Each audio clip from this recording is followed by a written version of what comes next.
Hello students, कैसे हैं आप सभी लोग। उम्मीद है आप लोग बहुत अच्छे होंगे। माय नेम इज आशीष गिरी। आज के इस वीडियो के अंदर मैं डिटेल में डिस्कस करने वाला हूं डीबीटी जेआरएफ एग्जाम के बारे में।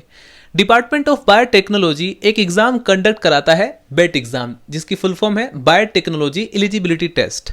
अगर आप लोग इस टेस्ट को क्वालिफाई कर लेते हैं तो आप इंडिया में किसी भी इंस्टीट्यूट से पीएचडी के लिए इनरोल कर सकते हैं, और अगर आपका जेआरएफ क्वालिफाई हो जाता है तो आपको फेलोशिप भी मिलेगी। तो आइए स्टूडेंट इसके बारे में डिटेल में जानकारी प्राप्त करते हैं कि कौन कौन से स्टूडेंट इस एग्जाम को देने के लिए एलिजिबल है, एज लिमिट क्या है, एग्जाम पैटर्न क्या है, नेगेटिव मार्किंग है या नहीं है, सिलेक्शन पैटर्न कैसा होता है। सबसे पहले मैं आपको ये बता दूं, अगर आप लोग सीएसआर नेट लाइफ साइंस की प्रिपरेशन कर रहे हैं तो भी आपको इस एग्जाम को देना चाहिए, क्योंकि सिलेबस लगभग दोनों का सेम होता है, बहुत ही ज्यादा रिसेंबल होता है, ठीक है। लेकिन थोड़ा एग्जाम पैटर्न डिफरेंट होता है, वो मैं आपको भी जस्ट बताने वाला हूं।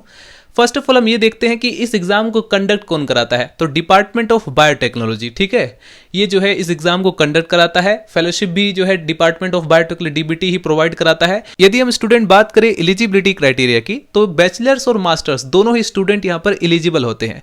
बैचलर्स में बीटेक करने वाले और बीई वाले ही एलिजिबल है, लेकिन मास्टर्स में स्टूडेंट अगर आपने लाइफ साइंस डिपार्टमेंट से या बायोटेक्नोलॉजी डिपार्टमेंट से अगर आपने एमएससी की है, एमटेक किया है, तब आप लोग इस एग्जाम को देने के लिए एलिजिबल होते हैं।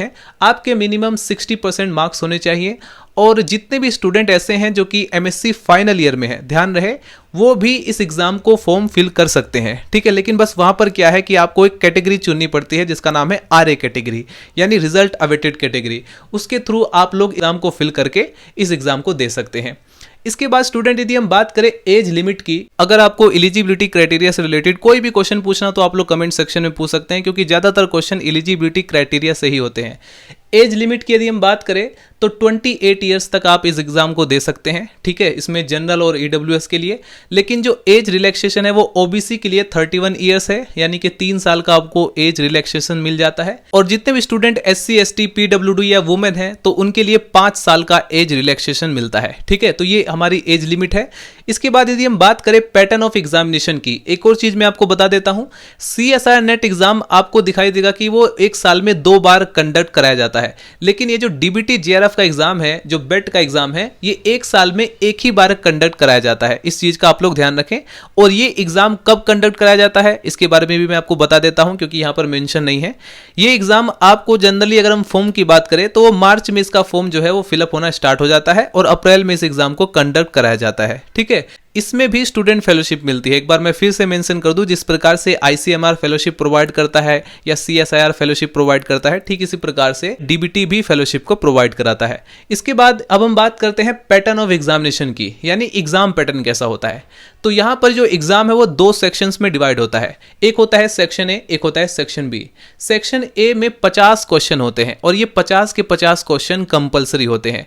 इसमें जो एमसीक्यूज बेस पर क्वेश्चन पूछा जाता है, यानी मल्टीपल चॉइस क्वेश्चन होंगे, और 4 ऑप्शन में से कोई एक आपको चुनना होगा, जो सही होगा वही आपको चुनना चाहिए। सेक्शन ए में जो क्वेश्चन आते हैं वो 10+2 लेवल के होते हैं, ठीक है। जितने भी सब्जेक्ट जैसे कि जनरल साइंस, मैथ से, केमिस्ट्री के, यानी बहुत ज्यादा हार्ड क्वेश्चन नहीं आएंगे, 10+12 लेवल के ही होते हैं। जनरल एप्टीट्यूड, एनालिटिकल या quantitative ability and general biotechnology से क्वेश्चन आ जाते हैं। यदि हम बात करें मार्क्स की, तो सेक्शन ए में जो एक क्वेश्चन है वो 3 नंबर का है, ठीक है। ईच क्वेश्चन कैरी 3 मार्क्स, और नेगेटिव मार्किंग 1 है, यानी अगर आप लोग एक क्वेश्चन गलत कर देते हो तो आपके 1 नंबर कट जाते हैं नेगेटिव मार्किंग में। अगर आप लोग उस क्वेश्चन को अटेम्प्ट ही नहीं करते तो नेगेटिव मार्किंग नहीं होगी, ठीक है। अगर हम बात करें सेक्शन बी की, तो वहां पर 150 क्वेश्चन होते हैं, जिसमें से आपको सिर्फ 50 क्वेश्चन अटेम्प्ट करने होते हैं, ठीक है। और हर क्वेश्चन 3 नंबर का होता है और 1 नेगेटिव मार्किंग होती है। अगर आप लोग गलत कर देते हैं मतलब 1 नंबर डिडक्ट कर लिए जाते हैं। सेक्शन बी में जो क्वेश्चन पूछे जाते हैं वो बायोटेक्नोलॉजी से पूछे जाते हैं, प्योर बायोटेक्नोलॉजी, राइट। अब हम बात करते हैं सिलेक्शन के बारे में। मान लीजिए कि आपने एग्जाम क्वालिफाई कर लिया, तो अब आपका सिलेक्शन कैसे होता है। तो देखिए स्टूडेंट, जितने भी स्टूडेंट सिलेक्ट होते हैं उन्हें 2 कैटेगरी में डिवाइड किया जाता है, शॉर्ट लिस्ट किया जाता है। कैटेगरी 1 वाले को अगर वो लोग किसी भी इंस्टीट्यूट में पीएचडी के लिए एनरोल करते हैं तो उनको फेलोशिप मिलेगी, ठीक है। यानी कि जो कैटेगरी डिवाइड की गई है ये इस बात को बताती है कि कौन से कैटेगरी वालों को फेलोशिप मिल रहा है। तो कैटेगरी 1 के अंदर जितने भी स्टूडेंट शॉर्टलिस्ट किए गए होंगे उन्हें मिलेगी फेलोशिप अगर वो पीएचडी में एनरोल करते हैं। कैटेगरी 2 वाले जो है वो फेलोशिप के लिए एलिजिबल नहीं होते, लेकिन वो भी मनी अर्न कर सकते हैं। वो कैसे कर सकते हैं, जो डीबीटी होता है वो कुछ प्रोजेक्ट को स्पॉन्सर करता है। अगर आप लोग वहां पर वर्क करते हैं तो जो भी फंड आता है उसी फंड में से आपको भी दिया जाता है। ठीक है, तो ये था student all about biotechnology eligibility test.